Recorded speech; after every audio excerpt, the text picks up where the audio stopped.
So today I'm going to be talking about episode 6, which is House of the Rising Sun. This is the first flashback episode it's specifically Sun. I feel like some people are going to consider this a Sun and Jin episode, but it's really more of a episode, especially because when you look at later on in the season, we do get a Jin episode that gives us a little bit more insight into his side of things, specifically that scene where he comes back to their apartment all bloody.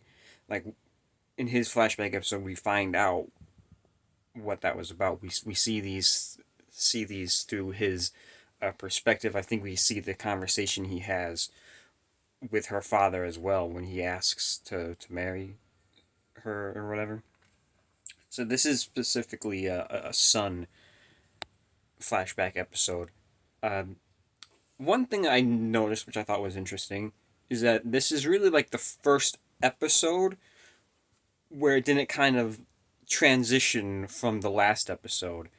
And what I mean by that is Tabula Rasa, which is Kate's episode, it very much ends with like a tease about Locke, and that kind of goes into Walkabout, and then Walkabout goes into White Rabbit. White Rabbit doesn't really do anything to set up that the next episode would be about Sun and Jin. Now, specifically, this episode does kind of set up that the next episode might be about Charlie. The next episode is about Charlie. It's the moth. Uh, so yeah. I thought this was a fine episode. Sometimes the Sun and Jin episodes aren't all that great, but I thought this one was good. I will say I think Jin is a very underappreciated character. I like a lot of the stuff that he goes through, especially the earlier seasons. I know Sun and Jin kind of fall to the wayside in the second half of the show, just because they have this much more faster paced story going on, and there's almost too many characters, and that's unfortunate because they are good characters. And like I said, I think Jin's underappreciated on the show a little bit. But this episode, it's really like the first chance for the show to slow down a little bit, if that makes sense. The chaos of the crash, and the water and the boars, like all that has slowed down a little bit. That they're starting to settle a little bit, and that's almost kind of the point of the episode as well. Is you know are they settling, and should they settle? Because that's almost kind of a debate going on here, where you have the two groups splitting up. Some people deciding to stay at the cave, some people deciding to go at the beach. Which throughout the first season, it's not as big of a thing as they kind of might make it to seem. It's not this like rift that forms in the group. You got two sets. You got a beach set and you got a cave set, and Jack's wherever he needs to be.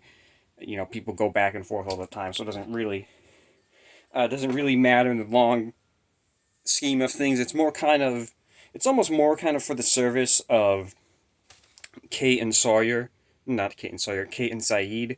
You know, setting them up as like they're the kind of people who need to be at the beach and do this. Can't Kate can't settle down at this point, and neither can Saeed, obviously, as well. But yeah, this is also like a first episode where you kind of get multiple plots going as well. Something the show does very well is how in future episodes there'll be a B plot, and the B plot will take the main focus, and while the A plot is kind of sits in the sideline. It's not really like this. It's really more of like the A plot and the B plot are kind of well balanced. I mean, it's obviously a Sun and Jin episode, so their storyline is going to be what's most important to this, and with Michael there as well.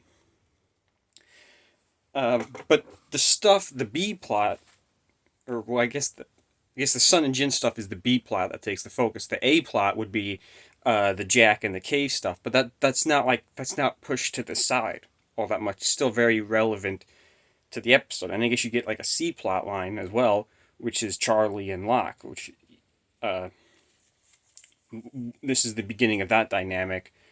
Uh, you get Locke mentioning how he knows Charlie from Drive Shaft, and he knows that he's going through some stuff with the drugs. And again, that's all in service of setting up the next episode, The Moth. And we'll see that more often, where a plot line that's maybe more in the background of one episode will come to the forefront in the second episode. So, like The Moth, I mean, House of the Rising Sun, the Charlie subplot is very much like a C plot, and that's going to be like bumped up to a B plot line here. I'm going to use that term. I'm going to use those terms a lot: A, B, and C plot line. I'm always going to consider the A plot line uh, the main story. Like if there was a video game, the campaign. The B or C plot lines are always going to be the side quest, but the A story, the main story, is always going to be what's progressing through the season.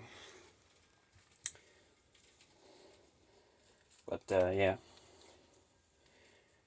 and of course, this whole episode is, really really the point is for introducing the reveal that Sun can speak English. It's something that she's hiding from not just the entire group, but also her husband as well. And furthering the dynamic that you get there between Michael, Sun, and Jin, which, from my understanding, they originally tended that it was maybe going to be more of like a love triangle there. But I think, like, seeing how good friends the actors, Harold Farino and Daniel Day Kim, became, that they shifted it more towards just the friendship between Jin and Michael, which I think I prefer. Because I like the relationship between Sun and Jin. I like Michael and Jin being friends. I think that works better than maybe having like a Sun and Michael romance. I don't know if I would have cared for that all that much.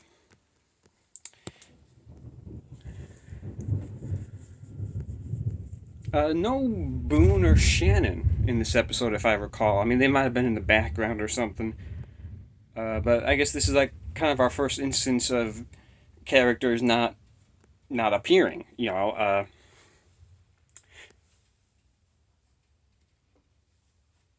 From what I remember, season one is pretty well balanced of giving everybody, you know, of having everybody in it. Like Michael is in every episode, and I always find that a little surprising. I guess, I mean, maybe not surprising for season one, but surprising when you consider it, especially because, like, you almost tend to view Michael more of a secondary character when you're looking at the show in its entirety, because he's gone by season two, and then, he's got a more minor role in season four. I don't think he's in season five, and then he's only in maybe one episode of season six. But yeah.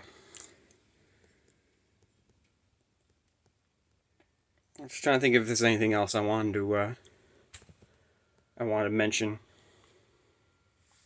Oh, I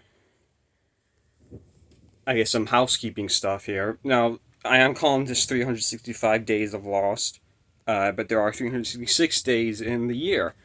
So what I figured is that this would allow me a day break. If unforeseen things were to happen and I had to miss a day, that would be fine.